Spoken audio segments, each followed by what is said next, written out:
Today I'm attempting to do the hardest college football 25 rebuild I've done this entire game so far. I'm giving myself 5 years to bring a national championship to the Hawaii Rainbow Warriors, but the catch is I can only recruit players out of the state of Hawaii. Now I'm gonna be honest, I don't really know a ton about this program, but it definitely has to be one of the worst in this game. Only a 1.5 star prestige, 76 overall.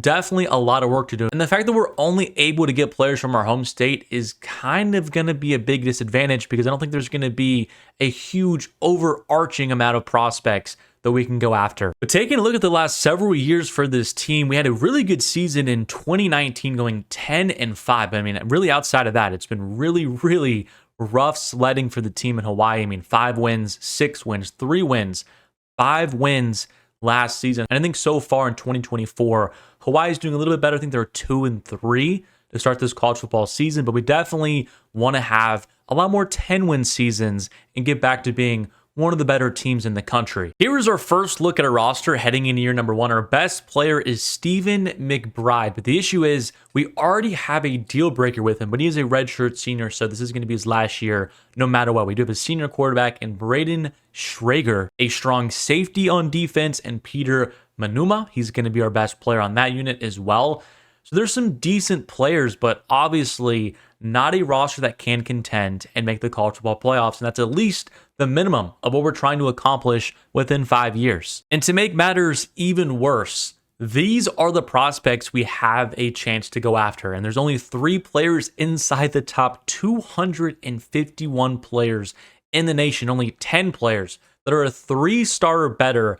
I just don't know how realistic this is to get Hawaii to real contention with only these prospects available to us. And to make matters even worse, some of the good players here, like these 2 4-stars, we can't even go after them because of our lack of brand exposure, and championship contender is not up to snuff either. So these 2 linebackers, we're not going to have a chance to even potentially sway them to staying home and going to Hawaii. So here are a look at the prospects we're going to go after. You can see in the top right corner, all say from the hometown of Hawaii. So no need to worry about that, but we can only offer 13 players. I guess we actually did get this wide receiver without doing any scouting. Our schedule is really never going to appear super hard just because we are in the Mountain West, but teams like Boise State, San Diego State, UNLV, Fresno State, those are some of the top dogs in this conference, and I don't think we have a chance to compete with them for at least the next couple of seasons until we can get some more 3 and 4 stars. For quarterback this year, I guess we are just going to roll out Braden Schrager. We will see if we can get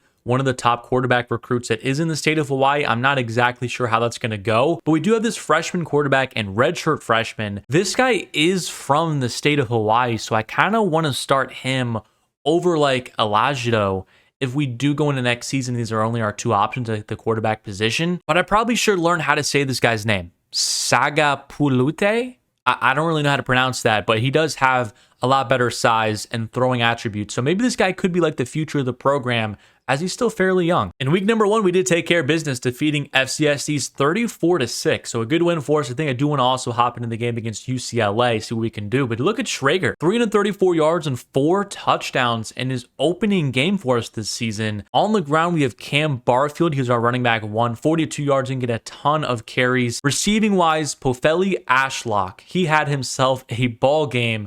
And so did Stephen McBride, the best player on our team. And here's a look at recruiting. So we are in the lead for really every single player that we want. That's kind of like the good thing about being the only team in Hawaii is that all of these players, we have a huge advantage to get them. It's just that when you combine the fact that there's not many high-level players that come from the state, it does make it very challenging to build a super competitive roster. But we're still going to have a great chance to, I think, sign majority of these players because they're not getting recruited heavily, especially these 1 or 2 stars. We can swoop in late after pouring all of our resources into some of these top recruits so we can hopefully get, like this 4-star quarterback would be a fantastic get for us, this defensive tackle as well.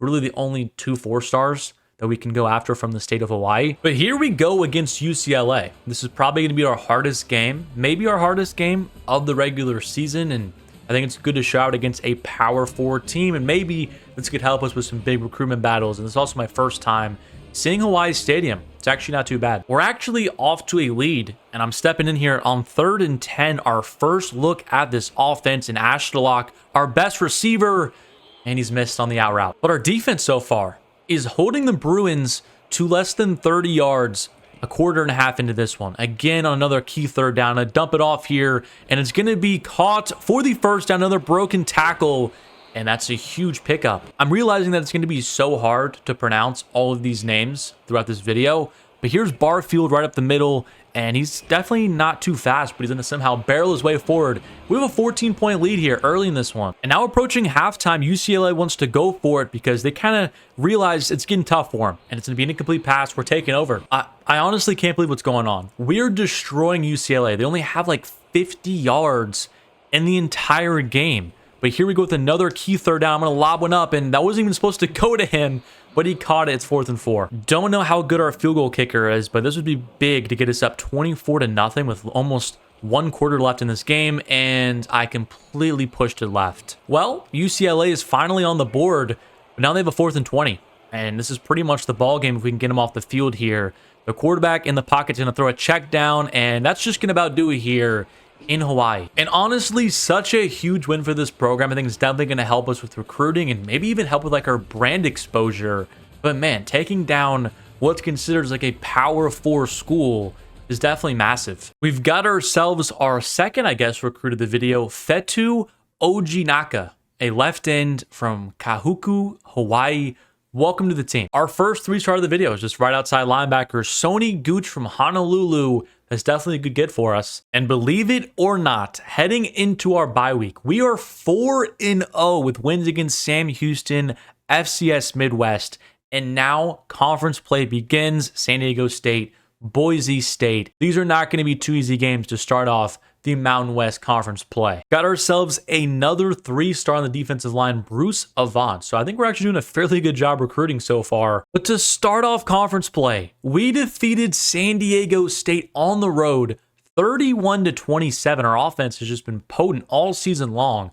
And Braden Schrager, is he playing himself into being a draft pick? I mean, 363 yards, 3 touchdowns, no turnovers. Rushing wise, and we don't even really run the ball whatsoever, but our receivers, I mean, look at Ashlock, over 200 yards and 2 touchdowns. He's been a stud all season long. But recruiting wise, we continue to just add some more recruits. These 2 3-stars, this 2-star cornerback as well. The 2 4-stars we're going after, we still are in the lead for. We do have some competition for this defensive tackle, Cal and Oregon State. Both have him on visits, but we're going to have the first visit this upcoming week against Boise State. We're still in the lead. I think we have a great chance to get him. And then this quarterback, Khalil Edmond, no other team has even offered him a scholarship yet, so I think we're in good position to get him as well. We've only been able to send the house until this week. We actually just got the hard sell available because I do see now his 3 top interests. It's going to be the starter one, and now I think we should potentially get him after this week or the next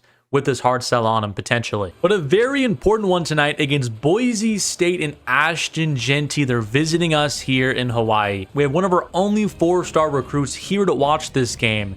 A win would go a very long way for us. And so far, it's pretty clear this is our toughest game as Boise State's already in the red zone and looking to score first. Would love to force 3 points here, but this rushing attack is just going to be so hard to defend. We do have him on 2nd and goal here. I'm bringing a blitz. It's going to be a read option with the quarterback, and he's going to be short. He's going to fumble the football. Pick it up. We've got the football, and we're going to be tackled at the 7-yard line. I thought we had a chance for a return. But now here to start the second quarter, we're at midfield. We have a chance to score first. Still, Boise State's offense has been really lackluster. Just going to find a receiver here, pick up the first down. I'm not too sure about this Boise State defense if they have good corners to match up against Ashlock on our wide receivers. It doesn't seem like we've been moving the ball great so far, but here we go. Officially in the red zone, and Barfield with a nice little burst right up the middle. Down to the 2. Now we've got 1st and goal, trying to find somebody open, just run for it. Schrager, he doesn't have speed, but he breaks a tackle and he's into the end zone.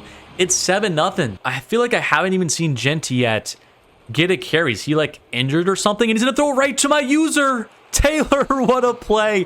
What is going on here? This Hawaii defense has forced 3 first-half turnovers. And now Ashlock's in one-on-one coverage. I'm going to just lob it up down to Perry, and oh, this was so underthrown. But Perry, oh, I thought he caught it. So Schrager definitely doesn't have a ton of arm talent. That was severely underthrown. But here up the seam to our tight end, Beautiful catch. First down. Another first down play. I don't see a ton open, and the offensive line couldn't pick up that blitz. That's the issue we run into not having a mobile quarterback, is just when this offensive line breaks down, it's trouble. 3rd and 3 again. I'm going to fire this out route. A beautiful throw from Schrager.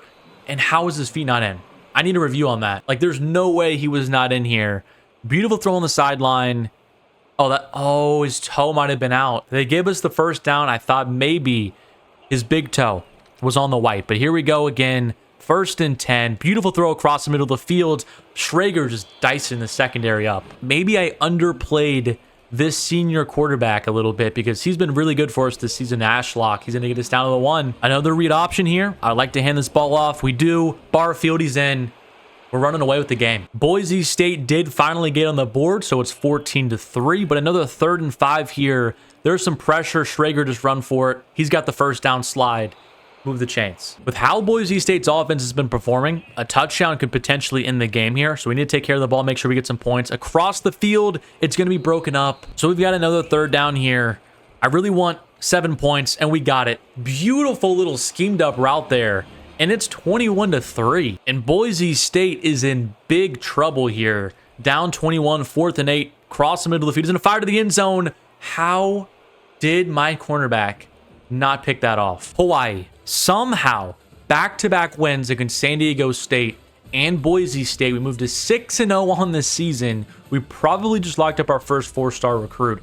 Things are going a lot better than I expected in year number 1. And there it is, Lawrence Ayatu from Honolulu, our defensive tackle. Going to be one of the better recruits we get this entire video. I don't know what's going on, but Braden Schrager might become like a top 3-round draft pick. He is just dicing up every single team he plays this year. And you know, if he passed for over 300 yards and 5 touchdowns, we're likely going to win the game. And we destroyed Washington State 42-14. What is going on? How is Hawaii, the Rainbow Warriors, just having a generational season in year number 1? Is it fair to start clamoring for Hawaii to be ranked? I mean, Boise State, Washington State, and San Diego State are 3 pretty formidable teams, 2 of them on the road. And recruiting-wise, I mean, things are still going very, very well. Still have a massive lead on this quarterback. I don't think Wisconsin or Michigan are even going to offer him a scholarship. We have him coming on a visit in week number 14. But the rest of these 3 stars and 4 stars got them pretty easily. And now we're just trying to get some 2 stars to round out our class, just bringing some more talent. And I really don't think we're going to have an issue getting any single one of these players. And there we go. Khalil Edmond from Hilo, Hawaii. 4-star recruit quarterback. He's coming home. We have got our quarterback potentially of the future and for the rest of this rebuild. And honestly, I just have no words at this point. We defeated Nevada, who was really good. We took down Fresno State on the road, 28-26. Coach Mathis just stepped in year number 1. And this team just instantly turned into a juggernaut. We do have probably our toughest game of the season, and UNLV, it is at home. I do think it's the last game I want to hop into. Utah State and New Mexico are not too good, although New Mexico is 6-3. But I just cannot believe that this team is 9-0 and number 1 in the conference in year number 1, and our recruiting class is just getting deeper and deeper. And to start this game off against the Rebels, it's a defensive battle. 3rd and 10 though at the 40-yard line. Scoring first, as we've seen, has been a massive thing for this team, and up the seam, it's Canicle. He's inside the 5-yard line, and now we've got our short yardage back Sims into the ball game. He's going to break a couple tackles, and Sims, he's down to the 1. Vaughn is in the game now. Can he get in? He's going to dive over. And it's 7-0 Hawaii. UNLV is finally on the board. It's 14-10. We do have a 2-minute drill before half. Can we get some more points? That would be nice. Just going to dump it off here. Not risk a turnover to Banfield, who does have himself a nice little burst. 3rd and 3. If you watch my videos, you know I love this little Texas route in the middle of the field. Sims, though, can't hold on. And now here in the 4th quarter, UNLV has the lead. Our offense has been shut down here in the second half. It's a 3rd and 16. I'm going to fire one. But the pressure got there. And now we have to get a stop on defense. It's going to be an outside little pitch here, shutting that down. The Rebels are going to be chewing clock, but I do think they're going to try and at least throw one of these downs to pick up a first down. So I don't want to use my timeouts yet. 2nd and 11, another run to the outside. Our star corner should make the tackle. And here we go. I'm bringing both of the safeties into the box. Should be a run all the way, and it is going to be. And as long as we can tackle him, we're going to get the ball back, and we do. Maybe we can get a decent return with this punt, and then our senior quarterback, Schrager, has a chance to go win us this game.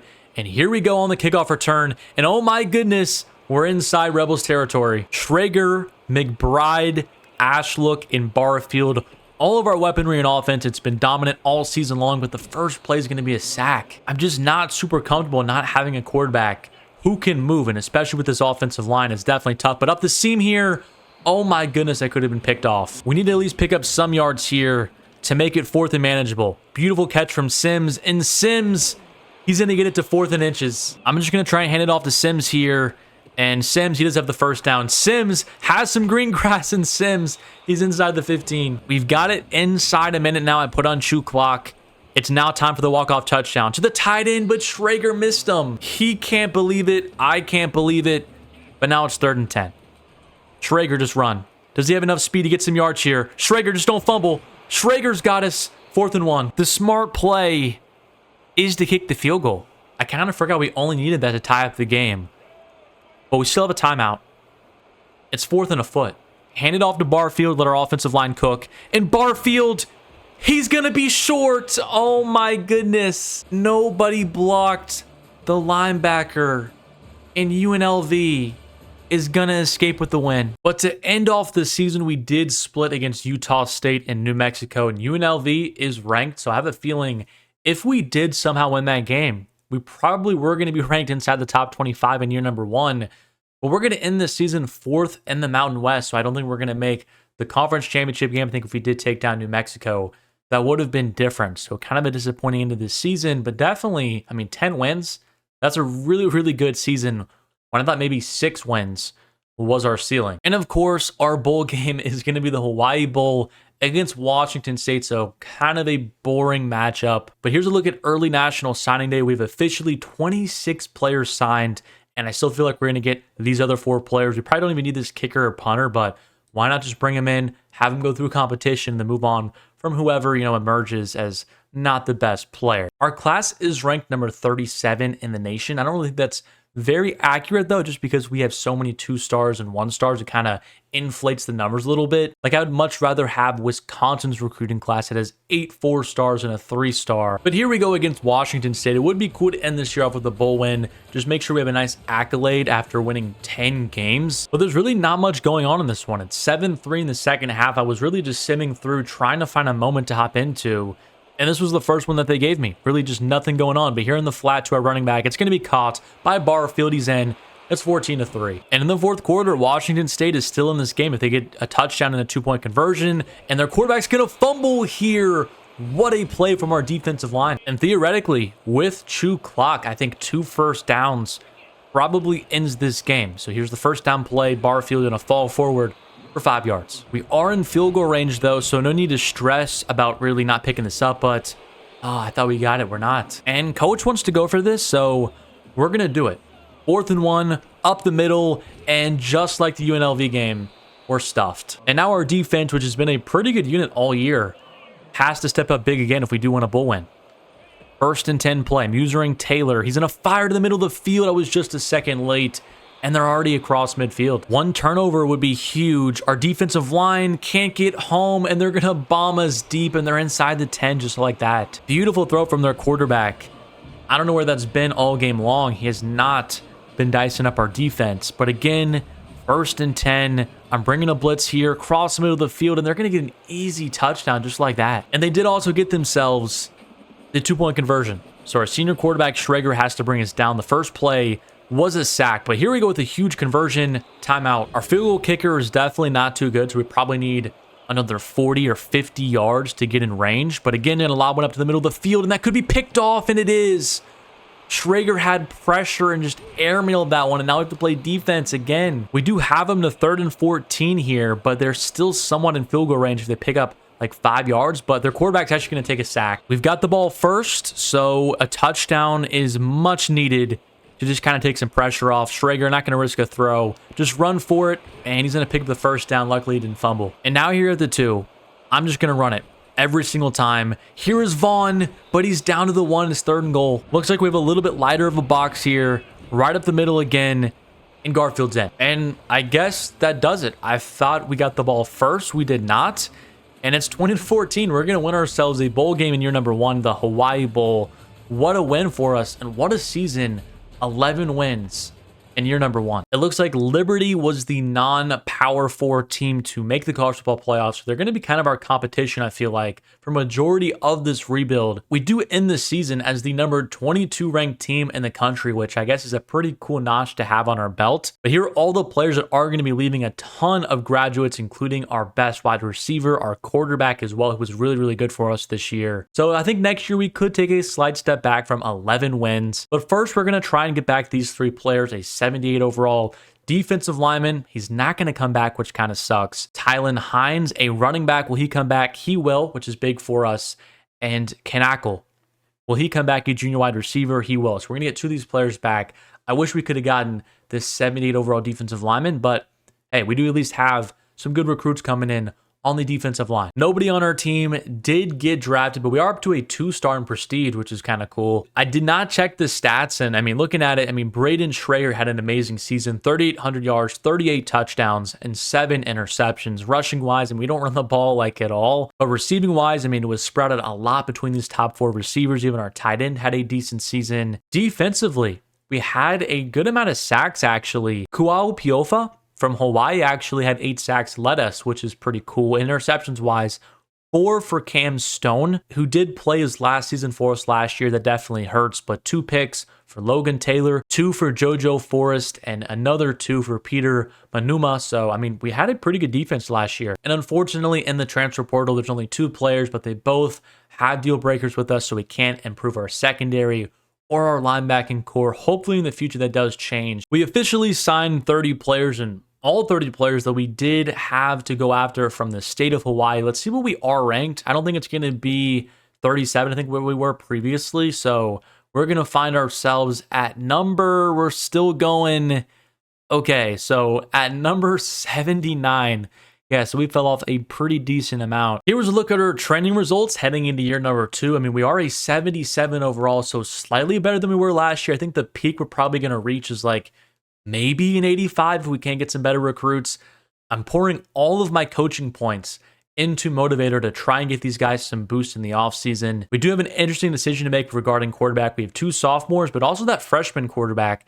I saw him during the position changes. I think he's a higher overall than both of these guys, so he might be our starter as a true freshman. But running back, we have 2 pretty good backs. Our wide receiver core is pretty decent. Ashlock is back this year as a redshirt junior. Tight end is not too bad. The offensive line is definitely not great, but we do have players at least in like the low to mid 70s, which I think is the best we can ask for at this point. The defensive line is not too shabby either. Upper 70s is pretty good there. The linebacking core, mid 70s as well. So our team is pretty decent. I think we are going to be able to compete in the Mountain West again. It's just really about finding some blue chip players. I think that's only going to come from our recruiting classes, and we just have to hope that there's some 4 stars and 5 stars every single year that we can go after. And here's a first look at our prospects this year, and this actually looks a lot better. We have a lot more 4 stars, but again, 3 of them we can't even go after due to deal breakers. I still don't understand why our brand exposure is so low. But hey, a top 80 player in the country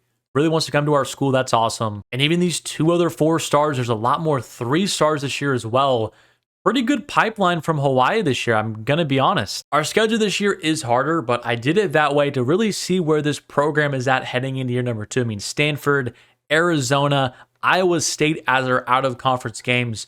Those are pretty formidable teams. Recruiting-wise, I have all of these prospects added to our board once again. I think we have a good chance, just like last year, to lock up 22 players. I'm going to start not adding 1 stars because they're like 50 overalls. It's going to take them like 3 years to be even playable. And we don't need 25 to 30 players like we did in our first year. So I think I'm going to try and cut down on the 1 stars and 2 stars and really just go after these 3 stars. And obviously these 4 stars, which we're going to have some competition on this year.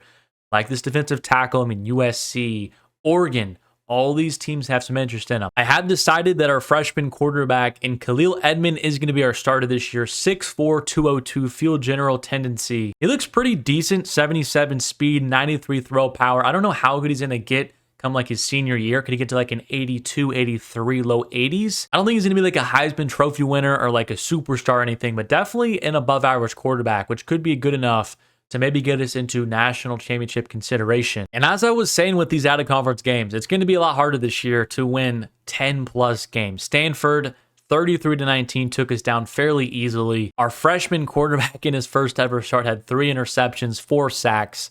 Definitely not what you want to see. But let's get a look at our team this year against Arizona here on the road. And look at us making a huge stop in the red zone. And I want to see what our freshman quarterback can do. And man, he actually looks like a beast. Look how big he looks compared to everybody else on our team.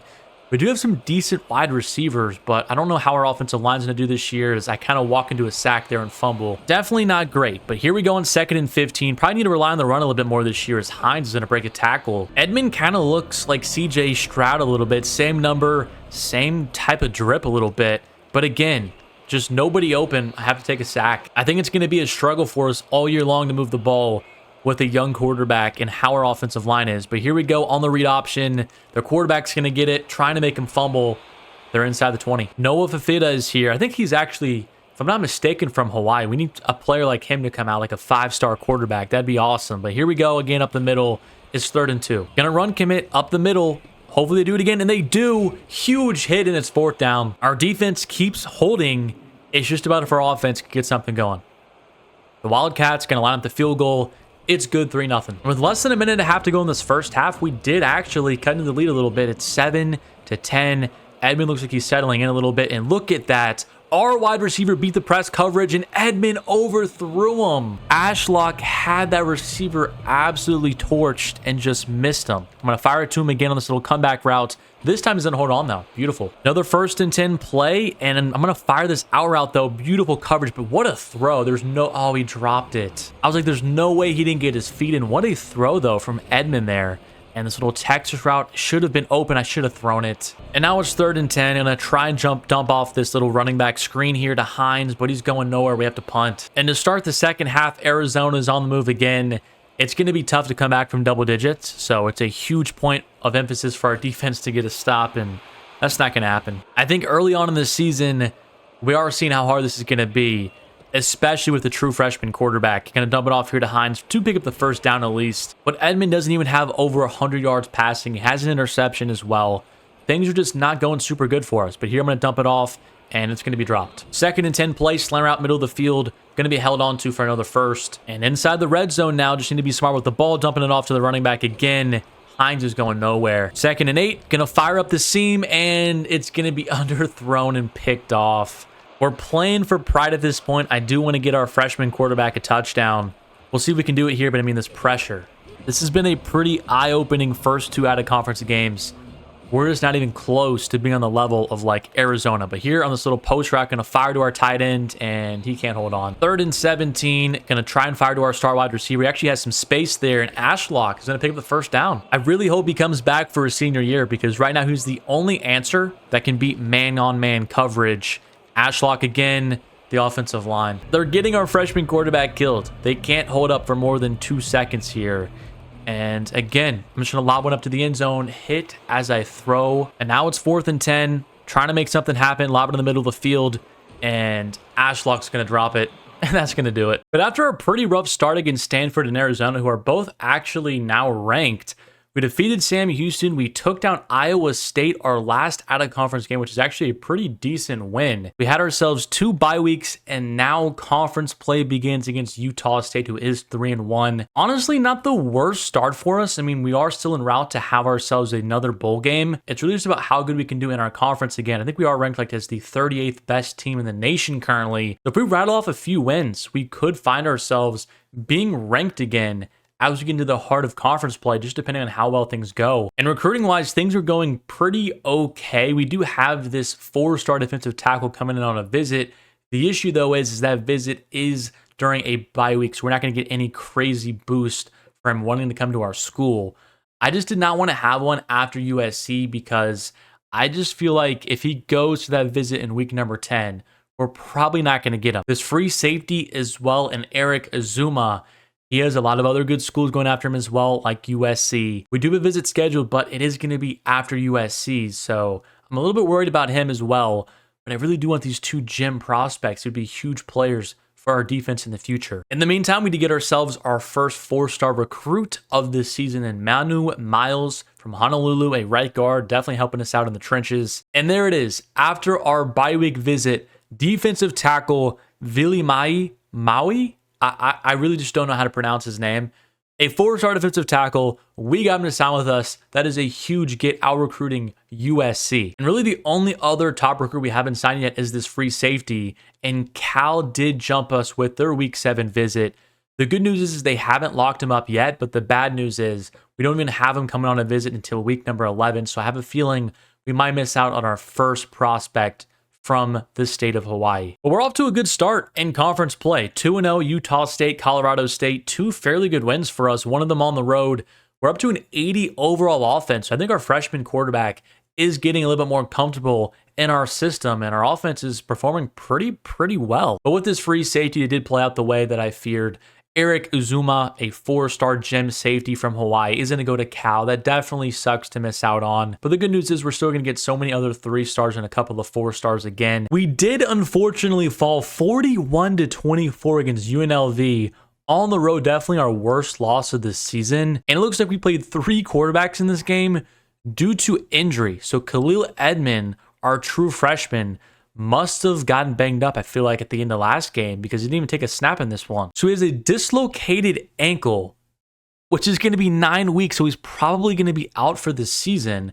And then we have Alado here, a torn labrum. He's out for 2 weeks. 3 offensive linemen that are all pretty good are also hurt. So our offense is just decimated. Oh my goodness. So that does mean that our redshirt sophomore quarterback is going to have to step in for the next couple of weeks. And I really hope he doesn't get banged up because we have a kicker and punter, 12 overall, as his backup. And here we go against Boise State. And this is a pretty big game because we do have ourselves a couple of players visiting for this one today. This field looks absolutely incredible in this game. It's like my first time actually hopping in here, but it's not off to a great start as Boise's already inside the 15. We are going to force them to kick a field goal, so that is a good hold from our defense as we try and move to 5-3. This is probably going to be a signature win for us if we can pull it off on the road. Our redshirt sophomore quarterback has stepped in and brought us right down the field here on this little crosser route. It's going to be held onto from Perry. We're inside the 3. We got Hines in the backfield who does have a star under his name now, which is awesome. Hines, he's going to break a tackle and get into the end zone. It's 7-3 here in the first quarter. And with less than a minute to go in the first half, the injury-riddled Rainbow Warriors are fighting hard here at Boise. Here in this little out route, and oh my goodness, that corner baited so hard. Surprisingly, this is still a ball game with 2.5 minutes to go.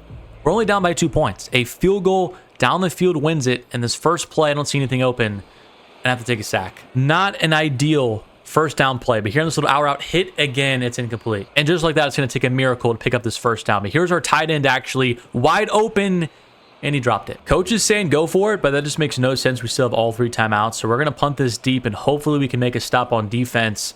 Our punter is definitely not super good, so we're probably still going to have to prevent a field goal, but here's the 1st and 10 played, run up the middle, easy stop, timeout. Gonna run commit up the middle again. Their quarterback's gonna make a couple of audibles. It's still run up the middle, easy stop. They even lost 2 yards there. 3rd and 13, one more stop. It's going to be another run. I was worried it was going to be a pass, but he's going to pick up a decent amount of yards. They're probably in field goal range now, and they are going to settle for a field goal from the 35. If they miss this, it gives us a great chance to be able to get a field goal, and they actually are. So here we go. That gives us a great opportunity. I feel much better about taking that punt now. I think we only need like 40 yards to get in field goal range, and if our O-line can't block more than 1 second, it's not going to matter. I get that I'm going through my reads pretty slow, and I'm definitely not helping the situation, but man, this offensive line is definitely really struggling, so hopefully we can address that in the next couple of years recruitment-wise. But here's Hines out of the backfield picking up a decent amount of yards for the first, and now we just need one chunk play. Really just get in field goal range and have a chance at this one. Again, dumping off the running back, but I'm sacked again. 2nd and 16 now. Going to lob one up, one-on-one coverage. We need a big play from our receiver. Ashlock can't catch it. And just like that, we have 2 plays to get 16 yards here. Across the middle of the field, it's overthrown. He was wide open. Oh, man.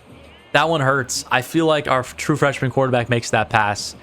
And now the game is on the line here. 4th and 16. Right up the seam, and it's overthrown. Oh, my goodness.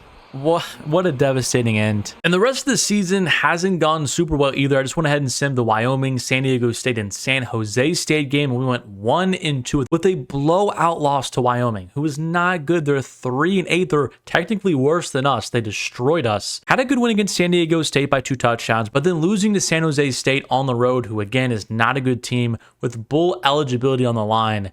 That one hurts because now we have to win against Fresno State for even a chance at a bowl game. Recruiting wise, everything is pretty much the exact same. We have a couple of players we're still working on, these 3 stars right here, but I think we're still going to get them pretty comfortably. There's not really any major competition. I do wish we could get this 3-star right in, but our championship contender, due to all the games that we've lost, does not have us right now with the ability to lock him up. But the good news is there's not really a ton of other schools going after him, and I think if we go to the offseason, this deal breaker will go away and we will be able to sign him onto our team. But here we go with rivalry week against Fresno State. Our backup quarterback instead of our 3rd stringer is back from injury, so maybe that gives us a slim chance to take down Fresno State, who has not been good this season, but they do have still a pretty good roster. One thing I don't know, though, is if we win this game, if we're guaranteed to make a bowl game or not. I'm not exactly sure if I remember our out-of-conference schedule. I don't think we played a lot of FCS schools like we did our first year, as another overthrow from our quarterback, and it's going to be picked off here. But it would be nice to make back-to-back bowl games, so hopefully we do have that opportunity, but a lot more speed on our backup than our 3rd stringer. He's going to bring this all the way inside the red zone. I'm just going to lean on our star running back a little bit. Hines here, probably the best player on our team. A juke inside, beautiful play. Our backup, Sims, is in now, right up the middle, and touchdown Hawaii. It's 7-7. Now midway through the 3rd quarter, it's 3rd and 8 here with Hawaii on the move again. We have a 3-point lead, got a field goal before half, and now we're trying to pick up a key 3rd down. Beautiful throw in the pocket, but it's going to be dropped. And the Bulldogs scored a touchdown and are inside our red zone again here, trying to go up by 2 scores as their running backs and have a nice carry. Here we go on 2nd and 4, right up the middle. The running back is going to find his way into the end zone. It's not looking good here. I will say Alado did bring us down the field pretty quickly here. Right up the seam, caught by Perry, and he actually dropped it. You know, it's hard to play offense when your quarterback can't hit open receivers, when your receivers can't catch, when your offensive line can't block very well. It's very hard to win games here, but here's Alado running outside the pocket, and he's going to get leveled and fumble the football. I tried to slide, but it was too late. And we're going to lose the rivalry game and not be able to make a bowl game in year number 2. So the Rainbow Warriors in year number 2, 5-7 and 3-5 in the conference. I did feel like last season was a little bit of a mirage, and it did appear that that was the truth. I will say we did end the season 1-5, so I think we did have a chance before a lot of the key injuries on offense, losing both of our top 2 quarterbacks, multiple pieces on the offensive line. So I'm not super discouraged heading into next season. If you take a look at the stats, quarterback play was definitely a big reason why this team was not good this year. Too many interceptions, not great completion percentage, and just overall just too much instability at the position. With how down the season went, our offensive coordinator and defensive coordinator are both D-level grade coaches, so I do think I'm going to fire them here. That's always kind of the barometer that I use. I want them to have at least like a C or match what I'm having as the head coach. So we're just going to do that here and see if we can get any better options at the coordinator position. Here are the 2 new coaches I'm bringing in, both C-level. That's all I really need. Have our schemes as well, the run and shoot, and then base 4-3. Here was a look at the college football playoff bracket. We had Boston College and Kansas State going both 14-2, with BC taking home the national championship. So that does give me a little bit of hope that we can make a run like this eventually. Boise State did make the college football playoffs from our conference. And on top of a lot of nice players leaving for graduation, we also have a good handful of players that want to transfer out due to our coach prestige after a down season. I only have 4 persuasion chances. I don't care about this quarterback too much or this free safety because they're just pretty low overall. But again, I don't think we have a great chance to get any of these guys either, but I'm just going to try. Ashlock, who's been our best receiver for the last couple of years, he is going to stay with us, which is cool. Elijah Palmer, a star on our defense. He's not going to stay. Shaquem Claiborne on our defensive line. He won't stay either. So now we have 1 chance left between this tight end or this corner. We're just going to try for the corner. Very low. I don't think it's going to work, but we'll try it, and he's not going to come back. So we're going to be losing a lot of good players. In the transfer portal, there's only 1 player from the state of Hawaii, and it's AJ Bianco coming from ranked Nevada. I actually will add him to the list because we did lose one of our only 3 quarterbacks on the roster. We did, in fact, get this 3-star right in that I haven't been able to recruit at all because of the deal breaker, but we're still going to get a fairly good player to add. And we're also so close on this quarterback, don't really have a ton of competition either, so we're probably going to get AJ Bianco as well. We would, in fact, get him to commit, so we add another quarterback to our roster. And we end this recruiting cycle with 21 players signed, 2 4-stars, multiple 3-stars as well, so definitely a better class than what we had last year. I wonder where it ranks in the country. Probably still like not top 50 if I had to guess, but overall still a pretty decent class. So 53. I don't exactly remember where we were last year, but I do think that was a pretty significant jump up from where we were in year number 1. And our trending results as a team actually look fairly decent. I mean, this is by far the best team that we've had, and I just think as long as we keep making improvements, by year 5, we probably should have a realistic chance to go on a crazy run. At quarterback, Khalil Edmond is already up to an 80 overall without even the boost as a sophomore, which is really intriguing actually. At running back, we do take a slight dip this year with Barfield coming over as our running back 1. Receiver, we're a little bit more deep this year, just a lot more redshirt freshman and sophomore. At tight end, very thin. I'm hoping there's like 1 or 2 that we can go after this year in recruitment because we can't even run 12 personnel right now. The offensive line is definitely okay. I think it is continuing to improve every year as well. The defensive line looks pretty good. I think we're very deep at defensive tackle with a lot of players up into the 70s. The linebacking core is fairly good as well, but in the secondary is where we're very thin. So 182 overall corner, but then outside of that, a lot of low 70s and not a ton of depth there. Free safety pretty good, strong safety pretty good as well. So hopefully our safety play can kind of help out with our lack of corner depth. But heading into year number 3, and the recruiting class is definitely not as good as it was last year, at least in my own vantage point. There's only 2 4-stars, but I can only go after one of them, which is on the offensive line, so that should be a pretty good ad for us if we can get him to come to Hawaii. I will say, I guess there's a decent amount of 3-stars, but I feel like last year's class was just a little bit better than this one. Our strength of schedule, I feel like, is in between year 1 and year 2. We started with Stanford, then a bye week, then Arizona State, then another bye week until conference play. It's not some of those easy FCS schools, but it's also not as good as the teams we played last year leading up to conference play. So I have a feeling, again, we can be pretty competitive this year, especially being the highest overall that we've been so far. We did fall in week number 0 to Stanford 34-27. I think that is better than we did last year. If I'm remembering correctly, I do think we played them. I kind of wish I maybe hopped into that one because we just had our bye week, and now Arizona State. This is kind of a must-win game for us early in this season. So at home against a Power 4 team in Arizona State, this is a pretty big spot for us. Edmond, he has the star patch under his name, which is awesome to see. We need to find somebody in the back of the end zone here. It's going to be caught. What a play from our sophomore quarterback to get us up 7-0. Our defense this year is just going to be so interesting because I feel like we have good pieces on every single level. We just don't have a ton of depth at cornerback. So if we suffer any injuries at all, I thought we had a chance at a pick 6. But getting back to what I was saying, if we have any injuries in the back end of our defense or teams play the spread against us, it is going to be pretty hard to match up against so many receivers. But here, Edmond under pressure is going to fumble. This has been such a defensive battle so far. It's still 7-0. No team is over 200 yards of offense here. I thought we had a chance to pick that off. Just a step late with our linebacker in Arizona State. They're trying to tie the game up here late on the road here. Again, across the middle of the field. This time it's going to be picked off by Brock. What a play. Gregory Brock with a huge pick. And now we have to get a couple first downs to end this ball game. A nice little run up the middle here from Barfield. He's going to get us 2 yards. This is a big play here on 3rd and 4. I don't think we're quite in field goal range. A first down can allow us to run a lot more clock here. Oh my goodness. Why did that linebacker just lurk back? I trust our defense to get a stop if we can't get this. But here we go. We're going to be aggressive. And I don't see anything open. I got to just fire one to our tight end. Hold on to it, and he didn't. At the end of the day, if we did punt that, we probably saved, 20 yards maybe? So we just need to get another stop here on defense. We've had him shut out all game long. Just another pick here from our defense, and we can get out of here with a win. Try to pick that off there. Going to bring some pressure. Hope we can get up to the quarterback. Again, going to get there. Beautiful play. 2nd and 18. Using up a lot of clock here, and they're probably going to have to try and force one to get some yardage. We get a pick here across the middle of the field. It's going to be thrown into coverage. Oh my goodness. 3rd and 18 now. It's going to be checked down underneath. And now it's going to be 4th and 8. They're still not going to use a timeout. I'm pressing the cornerbacks. I'm playing the sticks. Predicting pass. All the adjustments we can make. Here we go on 4th and 8. It's going to be over the middle of the field, and it's swatted away by our middle linebacker. What a play. In an absolute slugfest. 7-0.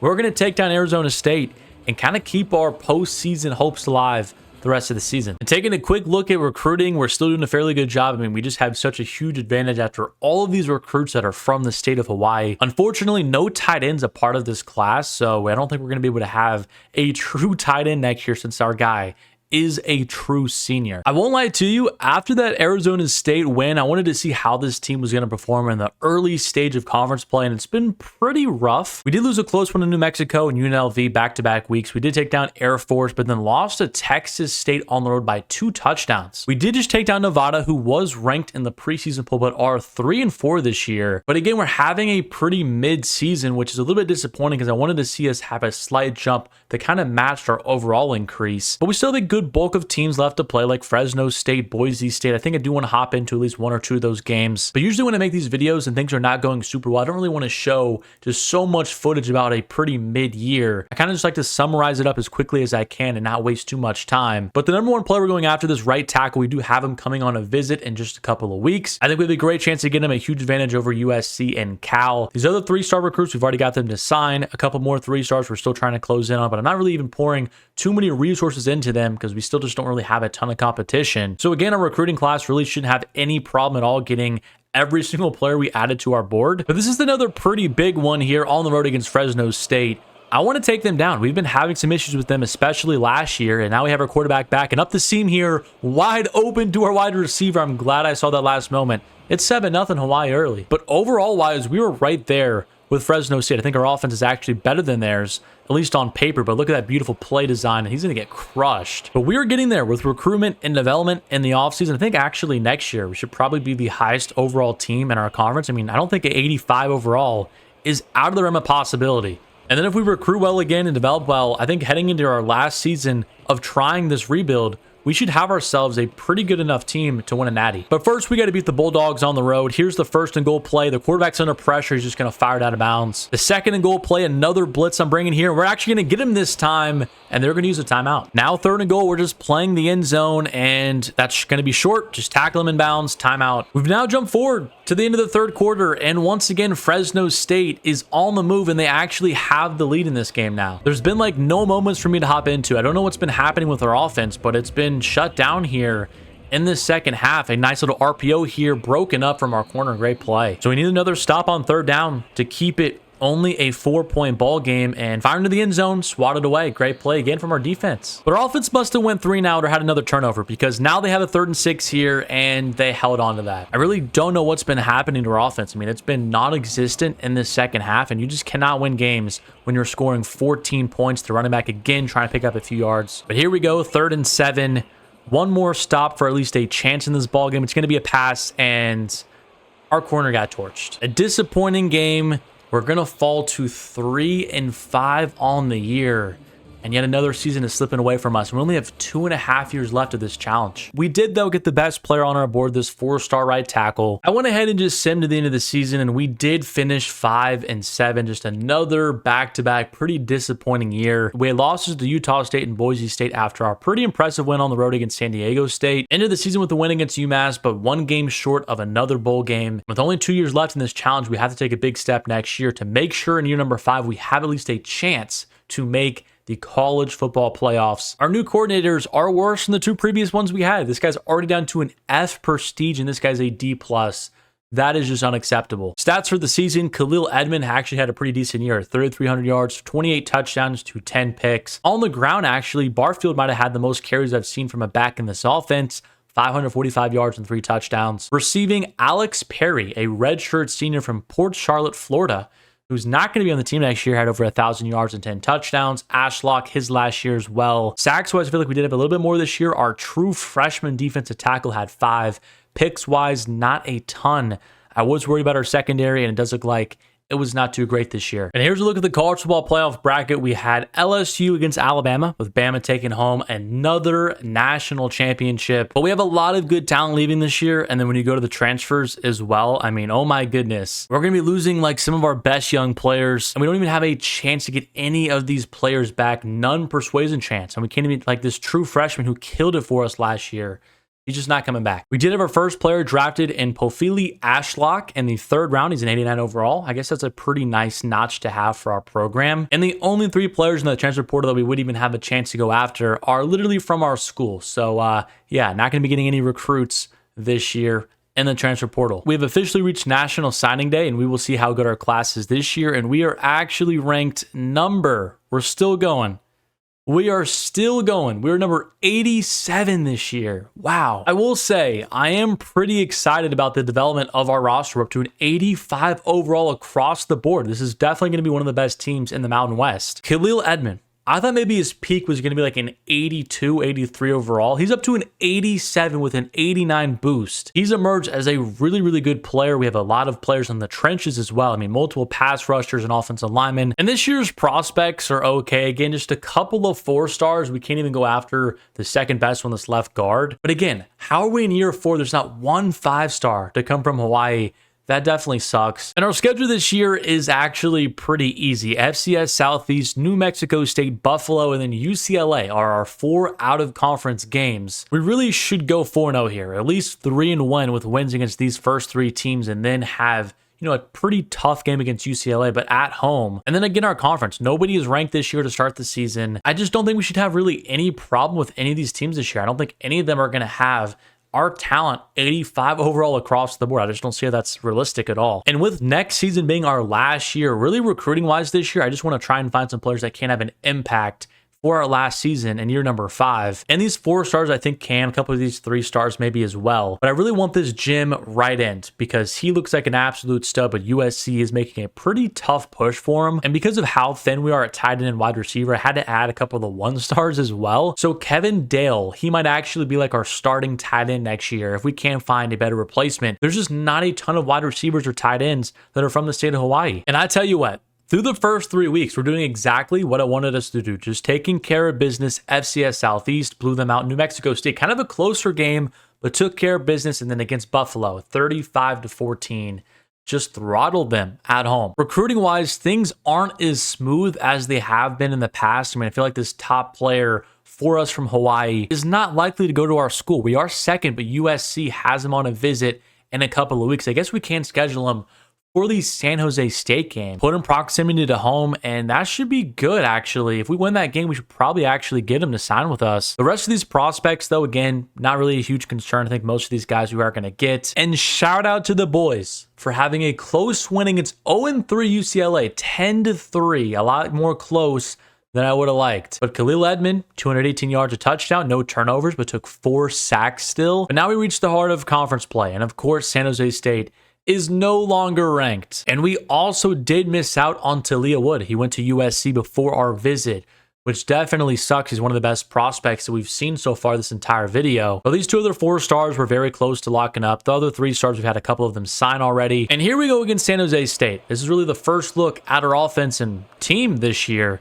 And this is the opening drive for our offense and not much going for us on this first play. Hawaii undefeated so far this season, kind of like our first year, but I think this was our probably easiest out-of-conference schedule so far. And look at Edmond right down the field for an easy touchdown. And I think we might have forced a turnover because we're right back in the red zone again here on offense. And I don't see much opening to try and get outside the pocket again. Fire one to the end zone. It's going to be caught.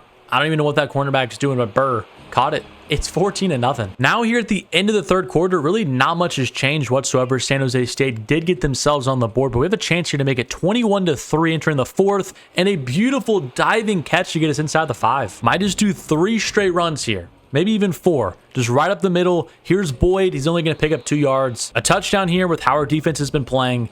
Pretty much is the end of the game. So direct snap to the running back. He's going to break a couple tackles, but he's down to the 1. Here we go. 3 straight times right up the middle. And Boyd breaking 2 tackles, and he's in the end zone. It's 21-3. They did get themselves a touchdown, but as long as we recover this onside kick, the game is practically over. And are you kidding me? And they didn't even give me a chance to step into defense. But now we're on the onside kick again. I swear we better hold on to this. Thank goodness. Honestly, way too close. I mean, we were up 21-3 with like 2 minutes to go. They did make it a ball game in the end, but we finally just escaped, and we're moving on to 5-0 on the season. And that win didn't really help us a ton recruiting-wise. We're going to probably lose out on another 4-star in Pat Lett. Washington is in first, about to sign him. And I don't even think he's going to take our visit before committing there. So we might even have to settle for 1 4-star this recruiting cycle once again. And the Rainbow Warriors just keep on rolling. 24-6 against Wyoming and moved to 6-0. We're doing it again. We had our Mickey Mouse run year number 1. But guess what? We're doing it again. Recruitment-wise, though, we did lose out on Pat Lett. I did expect it to happen, but it's unfortunate to miss out on a linebacker. And Washington also stole this 3-star linebacker, so 2 pretty good prospects we don't even have a chance to bring in. But here we are against the UNLV Rebels, and actually a pretty good game so far. 7-7, we are in the red zone. I feel like the winner of this one could potentially be ranked if everything goes to plan. But here we are dumping it off to Boyd for 9 yards. And playing with this Hawaii offense, I feel like Edmond is like a superstar quarterback, one of the best in the nation. But our weaponry is just not too good. Here's Edmond rolling outside the pocket. He's down to the 1. The weaponry is definitely not good. I think we kind of realized that, though. When checking the offseason roster, the offensive line has some struggles as well. Nothing really open here. I got to scramble again with Edmond, and he's going to get in the end zone this time. It's 14-7. Our defense got a quick stop, and now our offense has a chance to add some more points before half. I'm going to try and get outside the pocket here. Lob one to the sideline, and it's going to be caught. Going up 21-7 would be huge for us, and I don't really see anything open here. Going to try and check it down. We did get that pass off, and he took a huge hit. Probably would have been smart to burn a timeout, but we're just going to roll with it. Try and find somebody open again. Our running back going up the field. Nobody accounted for him. And Boyd, he's got the ball inside the 10, and he's out of bounds. That is the type of magic that Khalil Edmond can make. And now here we go. I like this Texas route, and it should be open. It is. It's going to be another touchdown, 21-7 at half. And now here with 3 minutes to go, not much from our offense so far. We have to pick up a couple first downs here to ice this game. Trying to jump it off to our running back here. Can he break a tackle? He can't. One more play brings us to the 2-minute warning, and then we need one more first down, maybe 2, to ice this game. Another little Texas route, and Leo, hold on to it. Gonna run this read option, and hopefully we get some good blocking up front, and we do, and Boyd's gonna fall forward for the first down. One more first should probably end it. Just need 10 yards. Beautiful pull from our guard, and we've got it, and that should just about do it here. Junior quarterback Khalil Edmond just led us into Las Vegas to take down one of the better teams in our conference since this rebuild has begun, and we moved to what, 7-0 now on the season? What a start for us. And look who is officially ranked. Hawaii, the Rainbow Warriors are number 25 in the nation. It feels good. And as long as we avoid maybe more than one loss the rest of the way, we should have a decent chance to make the college football playoffs. And our remaining schedule is really not too challenging. San Diego State, New Mexico, Air Force, Nevada, and Colorado State. Recruiting wise, we do have our 1 4-star sign. We have a couple of 3 stars and officially 10 players already committed. We're trying to get after some of these other 2 stars. And after the huge win against San Diego State, we did fall in a shootout to New Mexico, 42-39. Edmond had 4 touchdowns and 400 yards passing, but I guess an interception might have costed us. We did bounce back against the Air Force, winning 28-3, but we have 2 games left, Nevada and Colorado State. I feel like we have to go 2-0 if we do want to have a chance at the college football playoff. But this game against Nevada on the road, I feel like is a little bit tougher, so I want to hop into this one, make sure we can get the W. We did start off with a touchdown, but on Nevada's opening drive, they're going to score a touchdown as well and tie it up. And they've got the ball back once again and moving it down the field. So far, their offense has been the better one. And here we go on 3rd and 7, wide open to their tight end. They're inside the red zone. Need somebody to make a play. Linebacker shoots the gap, and I completely whiffed, and it's 14-7 Nevada. But really, since that first drive, our offense has done nothing. It's 17-7, 3rd and 5 here. We need some points to get back in this game, and that's going to be short of the sticks. No linebackers inside the box. I'm just going to hand this ball off, hope our offensive line can win 5-on-4, and they can.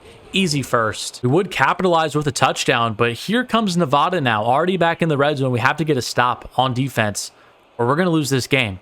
The 1st and 10 play, it's going to be a run up the middle, but he's shut down. And although this has been a pretty ugly game for us, it doesn't matter as long as we can escape with the win. Here we go, another run outside. This time the running back's going to escape it, still lose 2 yards. But here we go, the last run on 3rd and 14. He's going to be short, and we have a chance to go down the field and win this game. We have not seen Khalil Edmond in too many of these situations in his career.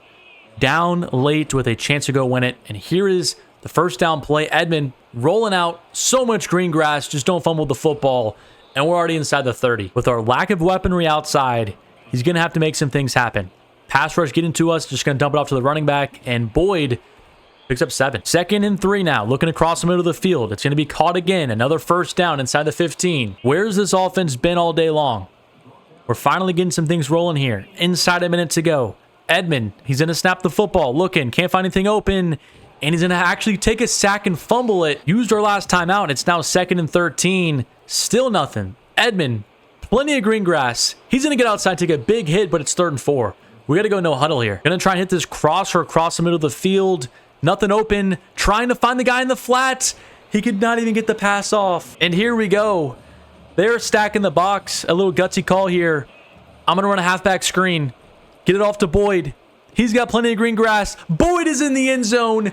Touchdown, Hawaii. And we're back in front. They still have all 3 timeouts, so they theoretically could get in field goal range. So just no big play, and we should be all right. Here we go. First down play. It's going to be a dump off. Keep him in bounds. 8 seconds. Nevada trying to find something. They're going to go deep. Plenty of time. It's going to be swatted away, and there's still 1 second. I thought that was going to be the last play of the game, but it's not. And now it's just a Hail Mary range for Nevada. They're going to just throw a little check down here, and it's over. Hawaii, the Rainbow Warriors, go on the road and survive. And now with 1 game left to go in our regular season, we are number 16 in the country, right behind Penn State, ahead of Colorado and Deion Sanders. And I want to check the overall. So Colorado's in 84, Penn State's in 86. We're kind of around some of the other, I guess, pretty decent programs. I guess Alabama, they're in 89, but come on. I mean, it is Alabama. And really not much has changed as far as recruiting goes. We have 16 players signed. We're still working on a few other 1-stars and this 2-star quarterback just as some depth for us. And thank goodness we did hold on to win against Colorado State 27-3. But we have a rematch against UNLV in the conference championship game. They're 10-2, 7-1 in the conference. And one of their losses is to us. It happened just a few weeks ago. This game is for an automatic bid into the college football playoffs. We're currently number 11 in the country. They're number 12. The winner is going home. The winner extends their season and has a chance to hoist the coach's trophy. And here we go in the Mountain West Conference Championship game against the UNLV Rebels, our rivals. We already defeated them once this season. We're trying to do it again. And on our first drive, what a play from Khalil Edmond to avoid that sack and pick up a huge gain. The CPU would sub me out. Nothing would happen. And of course not, because why would I get any sim luck? And now we have another 3rd and 7 here around where we were before. Another conversion to Burr, probably our best receiver, and he's bringing us inside the red zone. Gonna try and rely on the run. I know that's not very common for our offense since we are the run and shoot, but here we go. Boyd, beautiful run up the middle, breaking a tackle, and we're inside the 6. Getting off to a 7-0 lead here at home would be a huge advantage for us in this game. Nothing open again. This time I can't escape. Just going to do a low-risk play here to Boyd and try to just find our way to the first down marker. Boyd has some blocks. Boyd is going to pick up the first down. And now we've got 1st and goal at the 3. Just no turnover. Hopefully the O-line can hold up. And they do. Fire the slant route. And I just did exactly what I said I can't do. What a horrible play, at least they're at the 1-yard line, though. I saw that linebacker and decided to still throw that ball. But here we go. I think that should be a safety. It is. 2 points. Maybe it was a Galaxy brain play. And so now as the second quarter comes to a close, it's 2-0. It should be more than that. I can't believe I made such a careless mistake. But here we go, Edmond again, picking up this first down. It's going to be 4th and inches, actually. Going to hand the ball off directly to our running back. We just need an inch. Like, the line is literally purple because of how close we are. Boyd, first down. And then it subs me out after that moment. And UNLV is in our red zone. How does that happen? I just don't get it. But a screen pass inside our red zone, and UNLV is inside the 11. Need a play here to make it 3-2, potentially at halftime. That'd be a pretty funny score. And fire into the end zone. It's going to be picked off. A huge play again from our defense. And we're just going to hold this down. But again, nothing going for us to end that first half. And the very first drive for the Rebels in the third quarter, they're inside our red zone. So we need another stop on defense. They've been killing it for us all game long.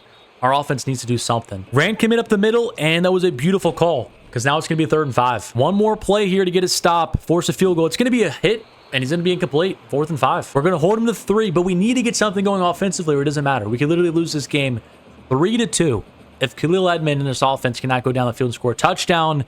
And they're going to hit the upright, but it's no good. This is an unbelievable game so far. It's literally 2-0. Almost done with the third quarter. The committee might just watch this game and say none of you belong in the college football playoffs. But here we go. On the 1st and 10 play, a huge gain. And it looks like Edmond is not having himself a good game. 2 picks on the day. No touchdowns. Hopefully we can change that on this drive. Looking down the field, trying to find our tight ends. But the offensive line can just not hold up. It's been a problem all year long for us. And this little curl route here, it's going to be caught by Brazil. Brazil turning it upfield. Another big gain. And Burr on this post corner is in one-on-one coverage. And Burr toasted him. Burr down the field. He's into the end zone. Touchdown. Rainbow Warriors. We're going for 2. Try and make this a 10-point game. Nothing open. And I'm going to have to fire it to the end zone. It's going to be overthrown. And the play of the game so far is the beginning of the 4th quarter. 4th and 7 for UNLV. They need a first down to keep the drive alive. And he's going to be hit as he throws. It's incomplete. And Hawaii is 3 minutes away from winning the Mountain West. Up the seam to the tight end. It's going to be a dime from Khalid Edmond, and we're inside the 6. A touchdown could ice it with how our defense is playing. No points thus far for UNLV. Just take care of the ball here. Gonna fire it in the end zone. It's gonna be caught. It's gonna be caught by Burr. Is he in? I don't know if they're gonna review it or not. I think he's in. And it is now 15-0. The Rebels, this is their last gasp. 4th and 14. Get him off the field. It's gonna be fired deep, and it's gonna be picked off by Brock. What a play. And he's going to bring it to the 49-yard line. It took us a while, 4 years to be exact, but we have finally won the conference championship, and we just punched our ticket into the college football playoffs. There we are with the Mountain West Trophy. And man, I just feel for Hawaii and their fans. It's been a long time coming. And here's a look at the college football playoff bracket. We did actually get ourselves a first round bye. So in the quarterfinals, we'll be facing off against Kansas or Wisconsin. But here we go, against Wisconsin. I don't really know what to expect here, but I think they are going to be a pretty formidable team, to say the least. As always, going to be playing the moments in this game, and the Badgers on their first drive have moved it right down the field. Not a super promising start for our defense, as the Badgers bring it right inside the 3. They've got a lot of stars on their offense, definitely more than we have on either side of the ball. And look at that, easily right up the middle for a score. But our defense just forced an interception, and now the Rainbow Warrior offense is in business. Khalil running for his life. I tried to throw it away, but I couldn't. And you just really see the talent gap against these schools, because we cannot protect the quarterback whatsoever. But here we are, down the field to Burr, our wide receiver 1, dive into the end zone. He's going to be a little bit short. Edmond has to play a damn near flawless game for us to win, and he's doing just that so far. It's 7-7. And with 2.5 minutes to go, 3rd and 10 here, our defense outside of that first drive has played pretty well against Wisconsin here. But that throw is just going to be slightly out of bounds. And as I just compliment what we've been able to do on the defensive side of the ball, the Badgers, they're moving it again, but our pass rush is getting home. Their quarterback's trying to escape. I try to hit stick him there, but at least we did not allow anything down the field. It's 2nd and 8. 48 seconds to go in the first half. Wisconsin looking, fires to the hitch route. He's going to catch the ball, and they're inside the 5. They're going no huddle again. I'm going to try and bring another blitz and run commit up the middle. Hopefully they do it again. It's going to be a pass this time, slant route, and it's going to be to the flat. For a touchdown. And now in this third quarter, things are starting to slip away. It's 21-7. We're trying to score offensively. Edmond, plenty of green grass. Gonna try and fight our way to the end zone. We're at the 2. We just got to keep fighting. I know we're a little bit undermatched. We are a pretty young team as well, but we just have to keep fighting. Edmond, 2 cheesy runs, but it's 21-14. But our defense just cannot stop the Badgers. And now it's 4th and 10. The game is on the line. It's going to be caught by Watkins. He can't break a tackle, though. But I tell you what, our offense is giving us some life in this game. Edmond again taking off. Edmond again is in the end zone. It's 28-21. And I've been waiting for a moment like this for so long. It's 3rd and 8. We have a chance to get him off the field here. I'm bringing some pressure. It's going to be a run up the middle. What a play call, and they pick up the first down. That is some unreal CPU cheese play call right there. I had a blitz and run commit and everything, and another one right up the middle. We got to use timeouts. This is still just not a very far field goal, so even if we force them into one, I feel like they're likely going to make it. But again, another run. We're just going to have to hope for a miss. That's all we really can do if we're going to win this game. Hope for a miss. Another run. The running back's going to be a little bit short of the first down marker. They are on the left hash, but this is not a super far field goal. Fingers crossed. Can something magical happen here for Hawaii? The kick is up, and we ran into the kicker, and it's still good. I think they're just going to accept it and run out the clock. That is exactly what they're going to do. And that's all they have to do is just knee it. Oh, man. Just a devastating way to end this season. Not even a chance offensively in Hawaii, in the Fiesta Bowl, as the number 4 seed in the college football playoffs, is going to fall to the Wisconsin Badgers in a great season, but we're going to fall short of our challenge. And we got 1 year left to do this. But Oklahoma went on to win the national championship 24-21 against Michigan. Wisconsin did lose to Michigan in the semifinals. So the bad news is, as always, we have a ton of players leaving. The good news is no transfers, and our star quarterback is also going to stay. And a quick look at stats for the season, and Edmond was 3,800 yards, 38 touchdowns to 10 picks. And then rushing wise, Boyd 7 touchdowns, and Edmond added 5 more himself on the ground. Receiving, Brazil had a good season, Burr just under 1,000, and Vilamai Mapanga led us with 11 touchdowns. Defensively, we had Ali Swede, a right end, a redshirt senior with 12 sacks. He's going to be leaving after this year, unfortunately. 5 picks for Matthew Sherrills. He'll be back. We had 4 picks for Jimmy Otis.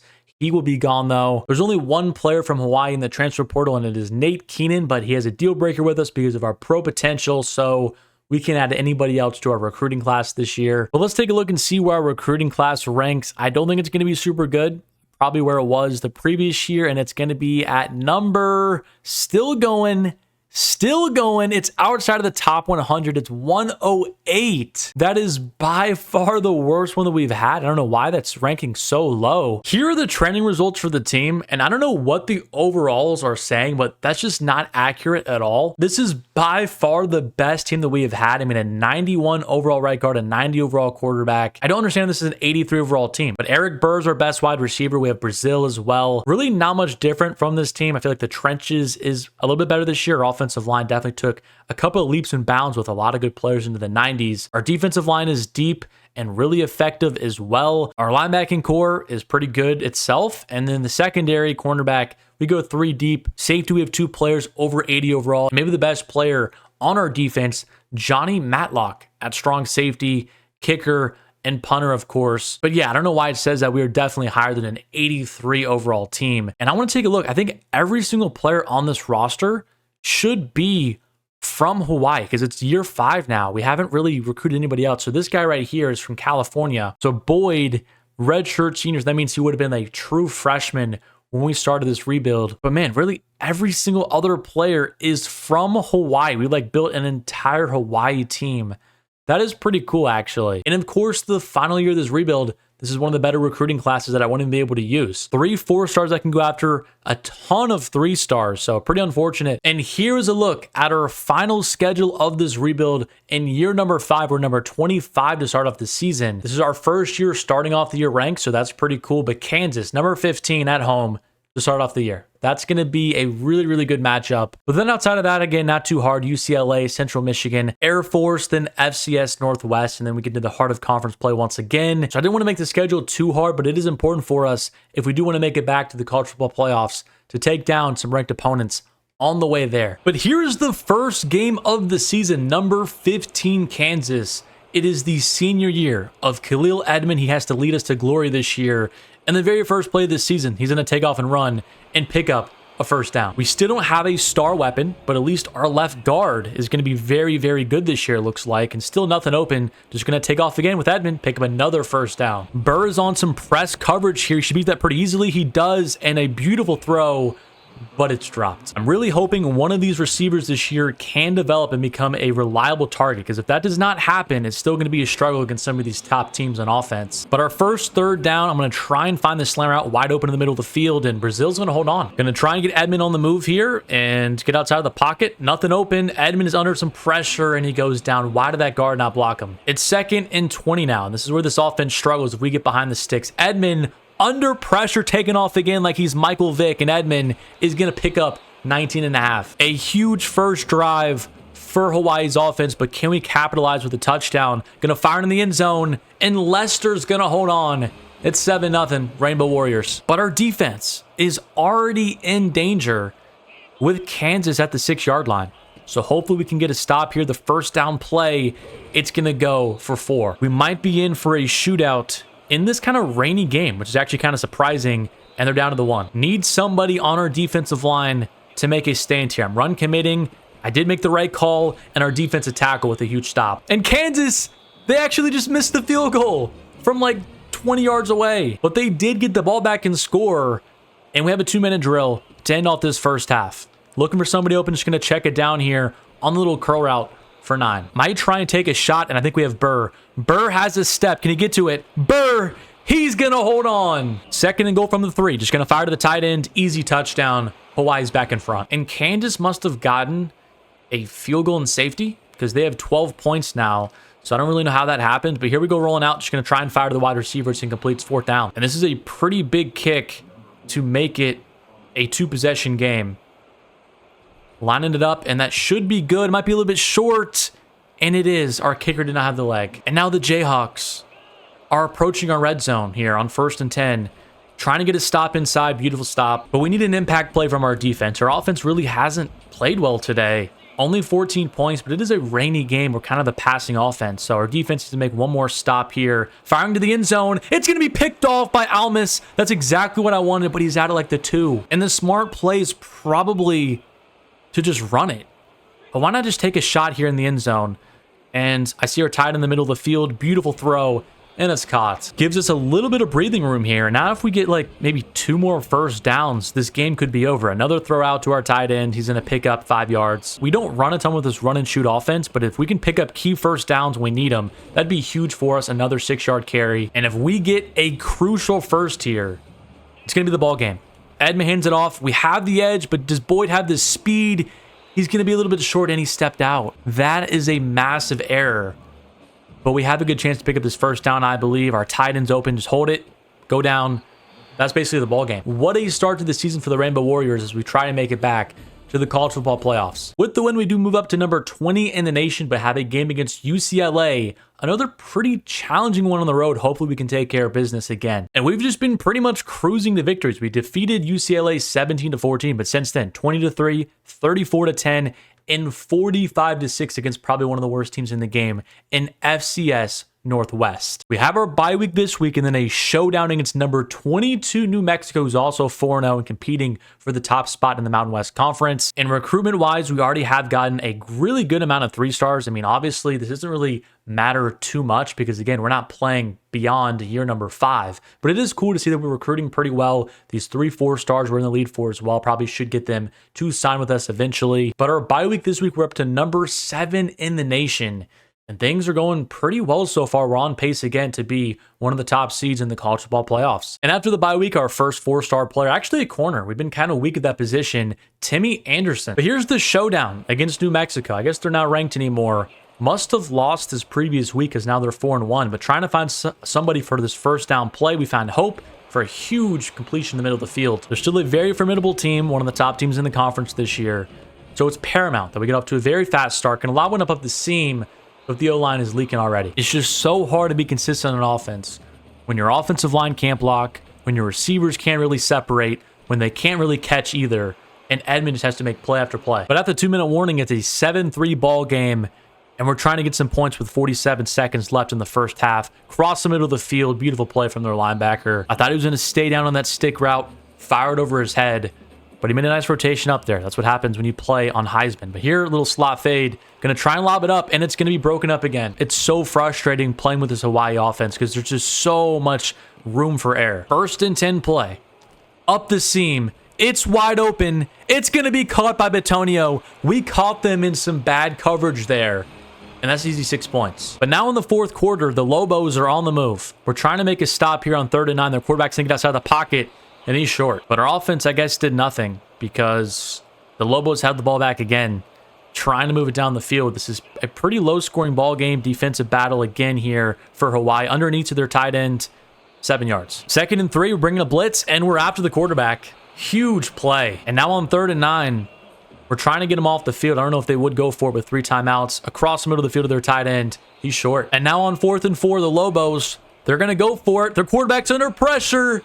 And he goes down. 20-6 is the final score, and Hawaii moves to, I think, 6-0 in the season.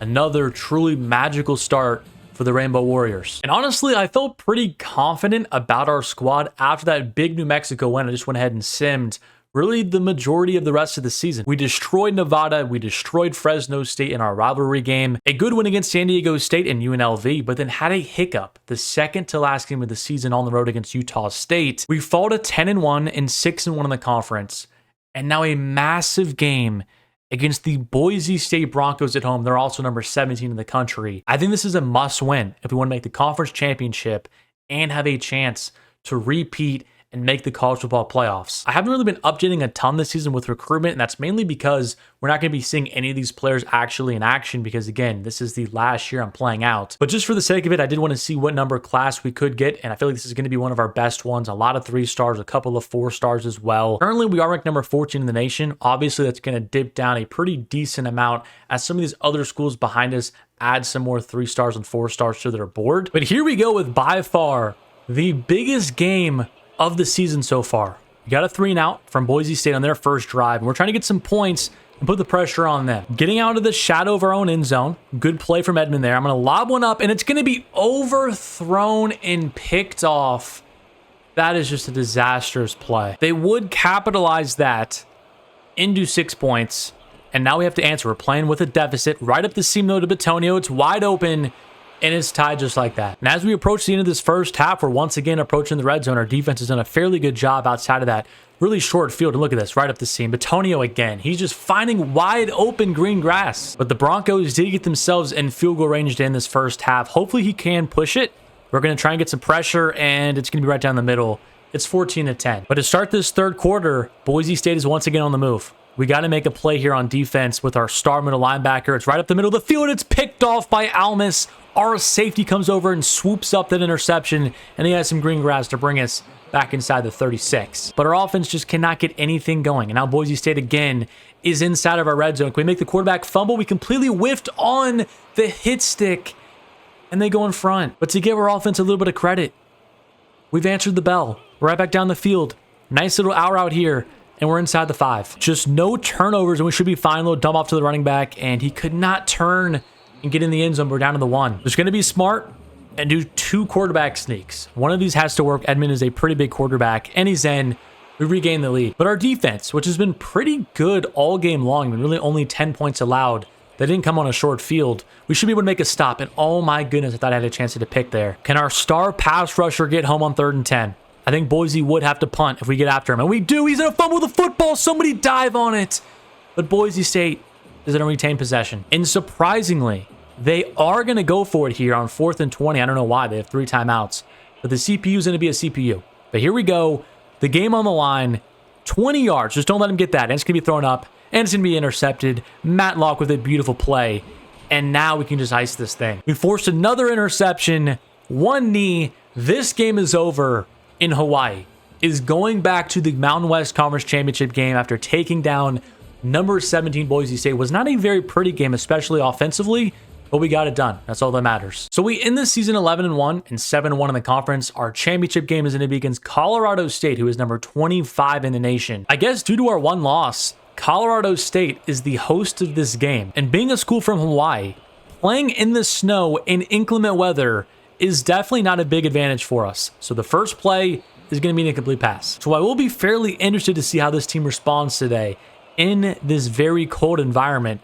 Hopefully it does not affect us at all. And early on, we're in some trouble offensively. The stadium pulse is not helping whatsoever, but here up the seam should be caught for first down just out of the outstretched arm of that corner. I think we got to go away a little bit from the run and shoot offense today and rely on the run just a bit more. Our offensive line is not great, but we do have a lot of veterans there that should give us a pretty good push to pick up some first downs. And having a little bit more of a balanced attack should help us be a little bit more consistent today on offense. And look at Edmond, just so much green grass, getting us inside the red zone. Now we're officially inside the 20. Gonna fire to this little crossing route here. Birds got the first down. We're inside the 10. The key is just to take care of the ball. We have a deep out here. Beautiful throw. Beautiful route.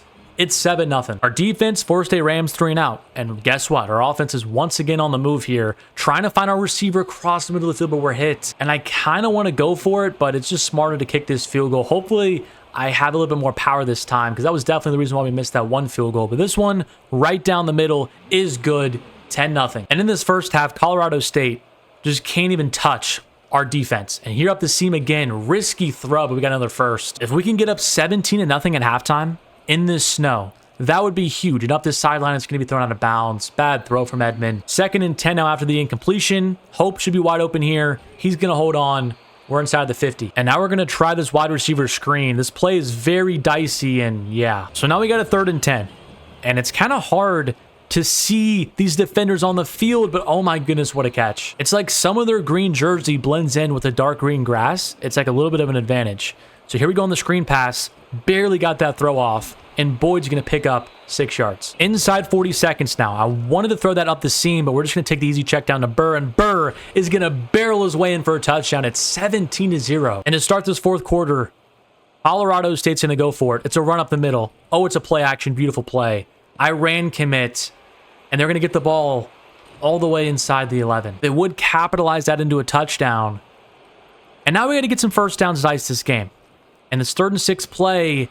Edmonds going to fumble it, and we're going backwards. We've got to punt it. Our offense has been stymied a little bit here. 4th and 1 again, going deep to the end zone, and oh my goodness, we just got burned. We have basically dominated this game throughout.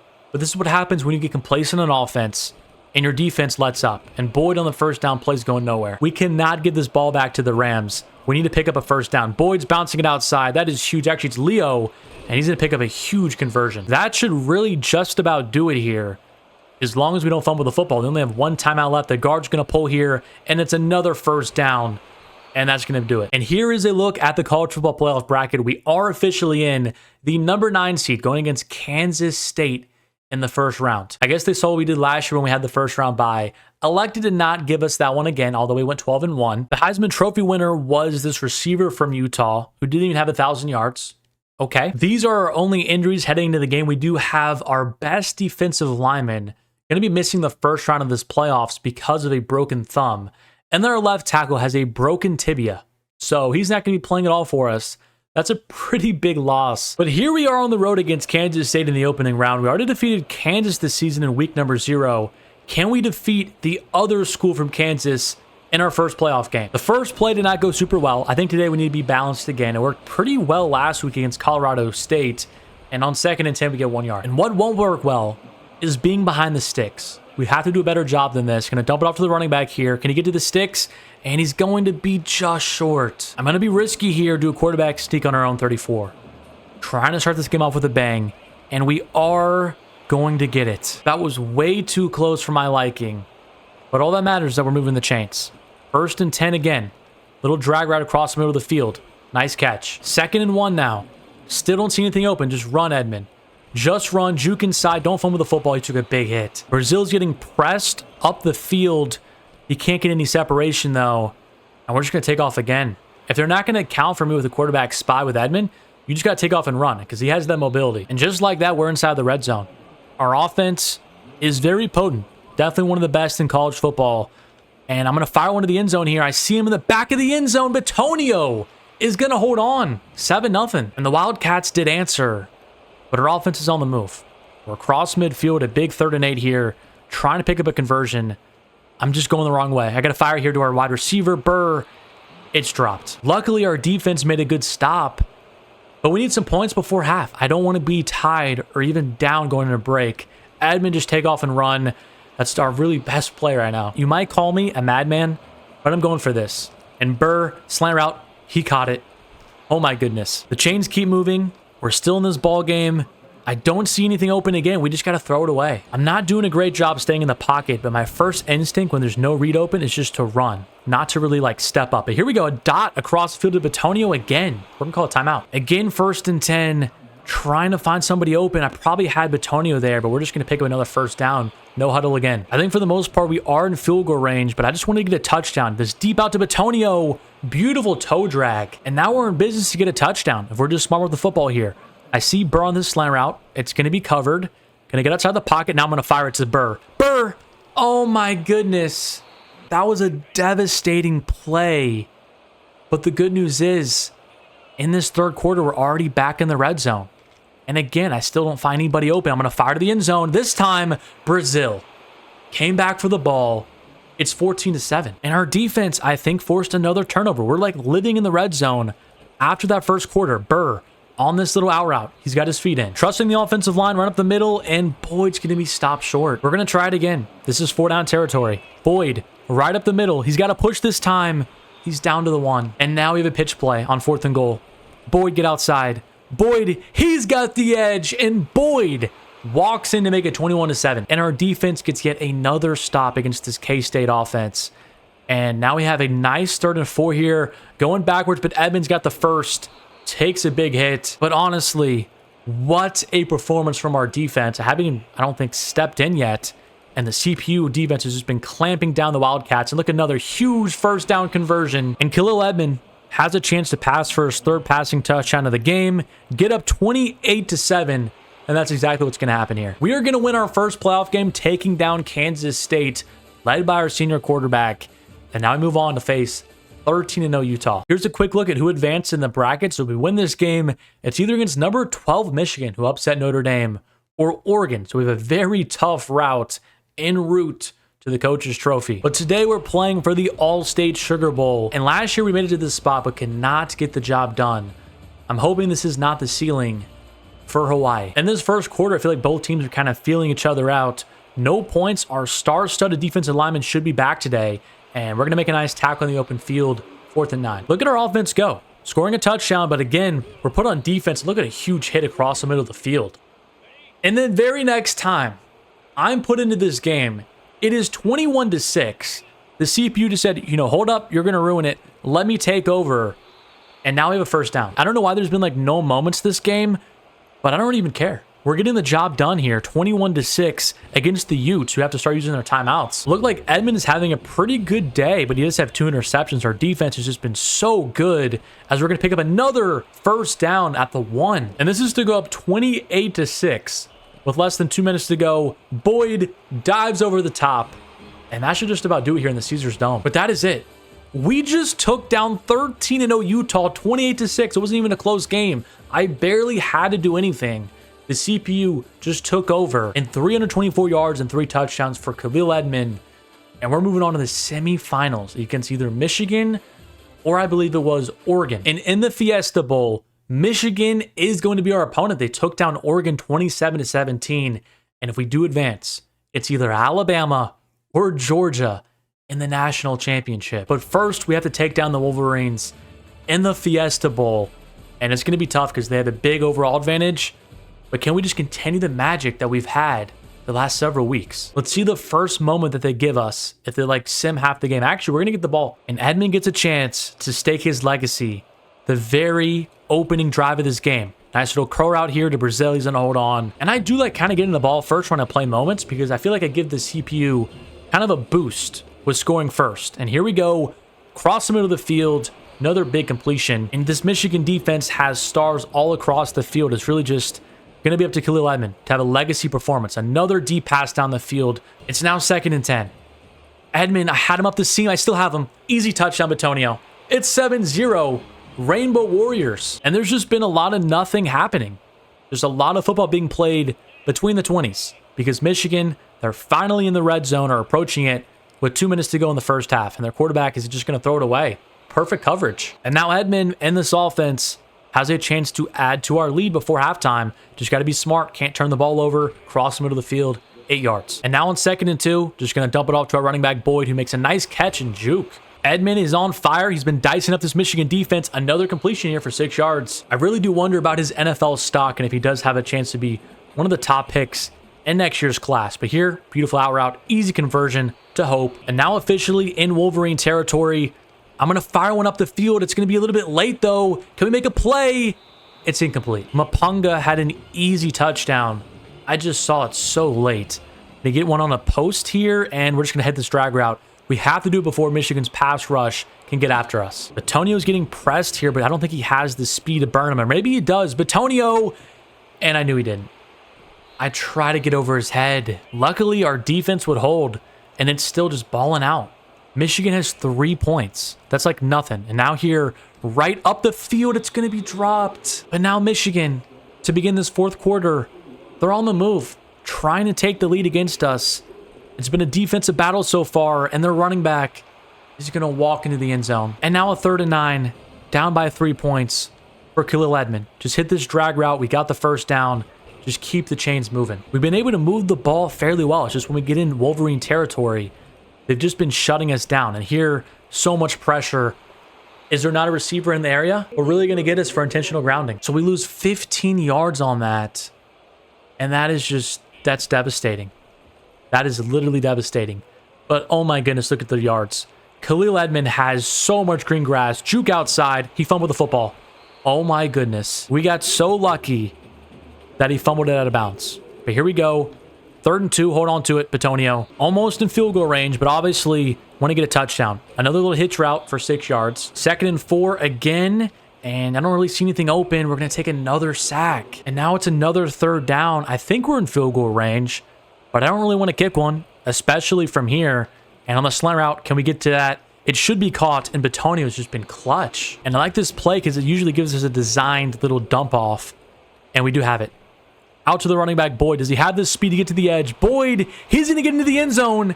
It's 14-10. And Michigan has one more gasp against the Rainbow Warrior defense that has shut them down all game long. This first pass is going to be for 8 yards. The good news is they need a touchdown. So we can play like a bend but don't break defense. And here we are. Blitz up the middle. We're going to get a hit on the quarterback. 3rd and 2 for the Wolverines. It's going to be fired underneath. They have the first down.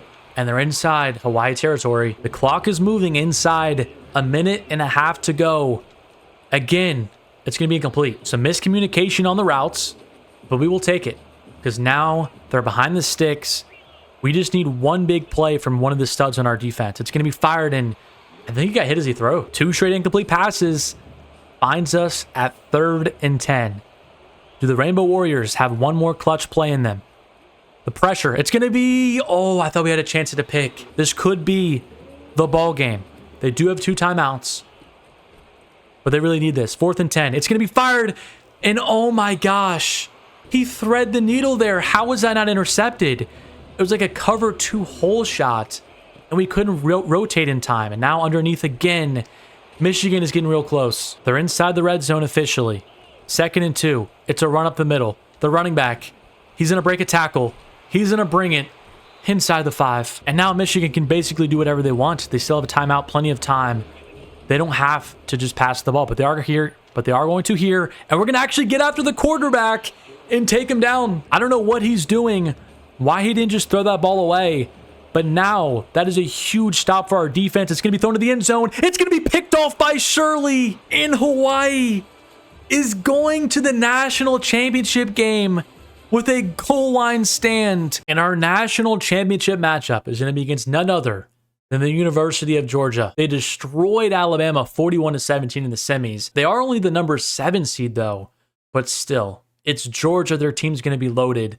We again are going to be massive underdogs. There is the coach's trophy, and that is what we're playing for. And that is what we spent the last 5 years building towards. And early in this game, we have a big decision to make. It's 4th and 7. I think I'm going to go for this and be aggressive. We're not going to defeat Georgia playing conservative football. I don't think we have the speed to get to the edge. I just got to throw one. It's going to be incomplete. I should have taken the 3 points in Georgia. They're already on the move, but a false start here. 1st and 15. A weird little play, but I guess it's still going to work because they gained 5 yards on it. 2nd and 10 for the Bulldogs. A run up the middle. Huge gap. It's 3rd down. I usually get in trouble for doing this, but I'm going to run commit again and hope it's just a run up the middle. The quarterback's going to audible. He knew. He knew. Back to the end zone.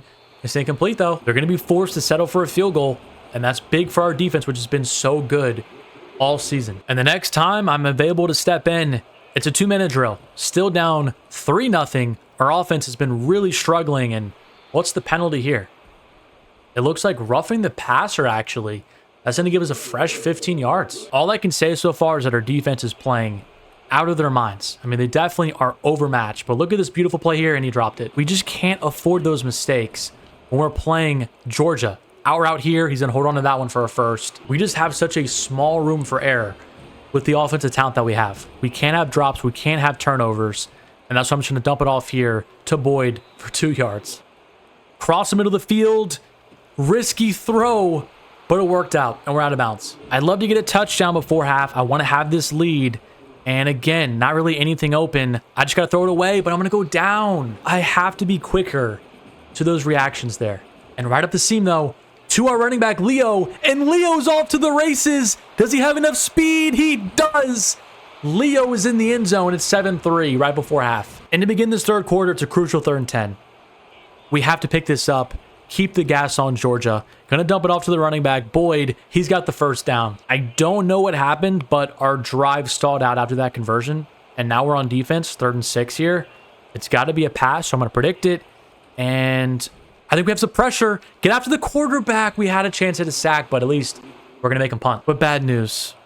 Georgia scored a touchdown, and now they have the ball with 2 minutes to go. Trying to add to their points. They're running back right up the middle. I literally ran commit. I'm going to send 2 blitzes and 2 run commit up the middles and just hope we can get this ball back. Georgia up the middle here.